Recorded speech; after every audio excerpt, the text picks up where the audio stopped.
Hi folks, Dave with dbstechtalk, and today we're going to talk about the iBasso IT03. I want to thank the friend of the channel, the Discord member and subscriber who sent in the iBasso IT03 for a review. Do greatly appreciate it. You know who you are. You rock. Alright, so just a quick friendly reminder that at 2.5k subscribers, we are going to have a giveaway. If you are interested in being involved in that, check out the links down below for Discord. Sign up for Discord, check out the pins on there, and get all the details of how you can sign up. Meanwhile, while you're down there checking out how to get a hold of it on Discord, check out the links down below for everything else for review, information, gear, and playlists, and how you can support the channel, and all kinds of other things are all listed down below. So check those out. Alright, so the iBasso IT03s. These are one of the most unique designs of an IEM that I've come across. And do I like it? Do I not? I'm kind of undecided, but one thing that you will not be undecided about is you definitely need a cleaning cloth. Now these things have a very shiny, glossy, piano black look to them. They do have a little bit of iBasso branding right there, which looks extremely nice. And the reason why they're kind of, I'm not sure if I like them or not, is because of that hook design. It's kind of like a custom fit, but it's not, because it's a universal, and it's a little bit too aggressive for me. It fits, but it's just a little too much, and if it was toned down just a smidge, it would fit better for my ears. But yeah, I can wear them for an hour or so before they really start hurting. Now, I did not get any of the original boxing, so I do not know what all was included in the box. So I do apologize for that. And in fact, I didn't even get the stock tips. So I am using the final Type E tip on here. Found that they sounded the best out of all the various different ones that I tried. And so I really did enjoy the way that they sealed in my ear and just tonally sound. The cable is connected via MMCX, if I can get it disconnected here. There we go. And it's not a bad little cable. It does have a little bit of lettering on it. I don't know if we'll be able to see it on camera. Right. Come on.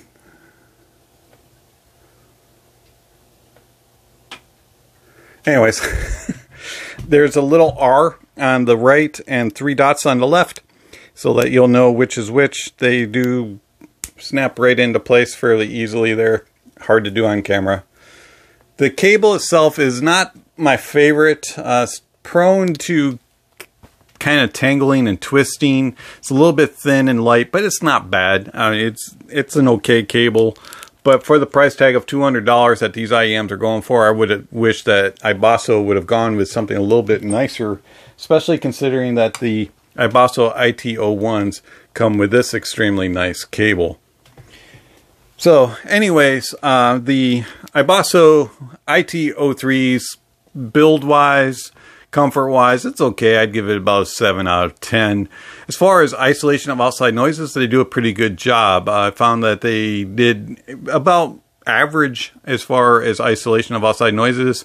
And obviously, if you're in louder environments, they're not going to do so good. But for moderate office work and walking around the neighborhood and exercise, things like that, they'd be okay.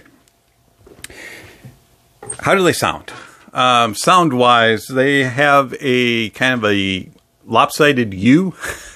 So, like, if you don't know how to draw a U and you make one side taller than the other, that's kind of the shape that the sound signature is. It's a extended in the emphasized in the bass and super emphasized in the treble. Mids are a little bit thinner and leaner, but they're not full on recessed. Bass, it's fun, fast, punchy, and has decent tone to it. It's got good texture and nice details. I really do enjoy the bass on the IT03. In fact, it's the best part of the IT03, in my opinion. Has a very good sub-bass presence. It's not overpowering anything else, but it is a very pleasing, thumpy, get you down there type of sub-bass. The mid-bass does have a little bit of downward slope from the sub-bass, but it's not enough to really make things sound unbalanced. And also the bass does bleed into the lower mids just a little bit, just gives it a little bit of warmth down there. And as far as the mids go, the mids are lean. They are slightly recessed, but they have vocal energy and a slight metallic timbre. And that's because the upper treble, or excuse me, the upper mids and lower treble is more accentuated and more prominent. The upper mids are very assertive and aggressive, and the lower mids are slightly back and a little bit warmer. They have a little issue of detail. Sometimes some songs, when you know that there's a detail there, it'll be a little bit behind or really hard to hear. It doesn't always bring everything to the forefront.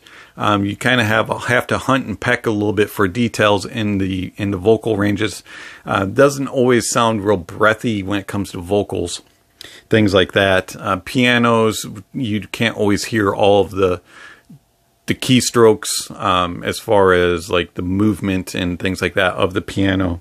Guitars, you can hear the note, but you can't hear like the strum or the pick. Also, the upper mids do have moments of harshness. Every now and then it sounds like it's trying a little too hard, a little strained, a little harsh. In the treble, the lower treble is more emphasized, energetic, and sparkly, and then the upper treble is a little laid back. And it's a little more smooth. There is moments of sibilance in the lower treble regions, and it also lacks refinement. Has a little bit of that, as I said, a harshness to it. And then up top, sometimes it's a little too smooth, a little too laid back, and it just lacks a little bit of air. And that causes it to sometimes not sound completely natural. Things sound a little artificial, especially in the upper mids and lower treble region, and you really can hear that metallic timbre.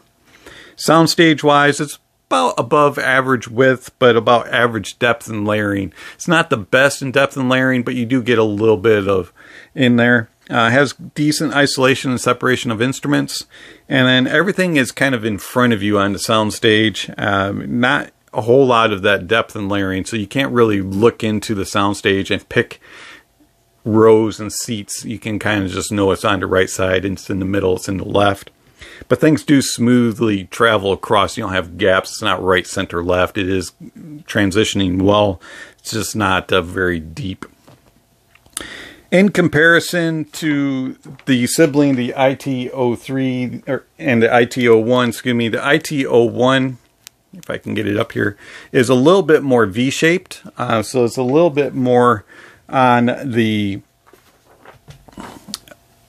V-shaped side, but at the same time, even though the IT01 has brighter upper mids and treble, the mids themselves, vocals and stuff, are a little more forward and seem a little more full, and just sound a little bit more natural. You do not get that metallic timbre as bad on the IT01. And also it has more air in the upper treble region. Unfortunately, it does have a little bit smaller of a soundstage, but depth and layering is pretty much about the same. Might be just a little bit more flat. And then, unfortunately, also the IT01 does have moments of sibilance and harshness. The IT03, compared to the Meze Race Solo, the Race Solo has more mid-bass, but it has better detail in the sub-bass. It has warmer mids, and it is more forward and thicker and a wider and deeper soundstage. And it seems to have a little bit fewer moments of sibilance and harshness. The IT03, let's get back to that. How does it play on other gear? How does it play on gear? Well, the gear that I used are DAPs, dongles, phones, and a little bit on PC. And I found that it was somewhat picky. It was kind of strange. On my phone, I didn't have as much of a problem with dongles. Everything kind of seemed to play well. The X-Duo Link showed a little bit more harshness and a little bit more aggressiveness in the treble than the NextDrive Spectre X. The Spectre X kind of smoothed things over a little bit better, did a little bit better job of refining things. But for the most part, both of them sounded very well. Did not really have any complaints. And then the DAPs that I use, the Sony NWA105 Walkman was very glorious, very smooth, very clean, had very few moments of sibilance and harshness with the IT03. And then the Pioneer XDP30R. And this was a really strange one for me. Usually the 30R is very good on single-ended, but for me, with the IT03, it just wasn't a good match. Everything sounded harsh. It sounded strained. It just sounded, unpleasant. And so, thankfully, the person who sent in IT03s included the balanced cable, the iBasso CB12. And the CB12 had this fantastic synergy with the Pioneer. And so this cable is a lot nicer than the stock cable. Thicker, softer, doesn't tangle, very pleasant to use. And with the Pioneer, putting this cable on, the CB12, onto the IT03, connecting it, running the Pioneer on balanced, that harshness, that sibilance, that aggressiveness, all kind of just mellowed out, and it became a very enjoyable experience. And I really, really liked the iBasso IT03s running them balanced on the Pioneer. I was really pleasantly surprised at how clean and clear it all sounded compared to using them when I used it on single-ended with the Pioneer. It was just not pleasant at all. Sony was good on single-ended, Pioneer not so much. Going to the desktop, 789 was the same way. If you use that on single-ended, it was real harsh, very brittle sounding, and was like pins and needles in the ears. Moving it over to balanced with the CB12 cable, all of a sudden the smoothness and came in and harshness left. It was a very pleasant sounding experience. Putting it on the MyTech was very good on single-ended. And I did not have a lot of those issues with the harshness and the graininess that I had on the DAPs. So the iBasso IT03 is a very picky, source-dependent IEM. And it's a very good quality IEM. I really do enjoy it. I do recommend it for you if you like a laid-back treble and a little bit bigger boomy bass with some upper, mid, lower treble presence. They are a very fantastic IEM at $200. Do I recommend them for myself? No. I would actually take the IT01 or the Ray Solo over the IT03. It just, those two fit me a little bit better as far as my sound preference. But I totally understand the IT03. And if I didn't already have those other two, the IT03 would probably be in my collection. So this has been Dave with DBS Tech Talk. Thank you for watching, and I'll catch you on the next video.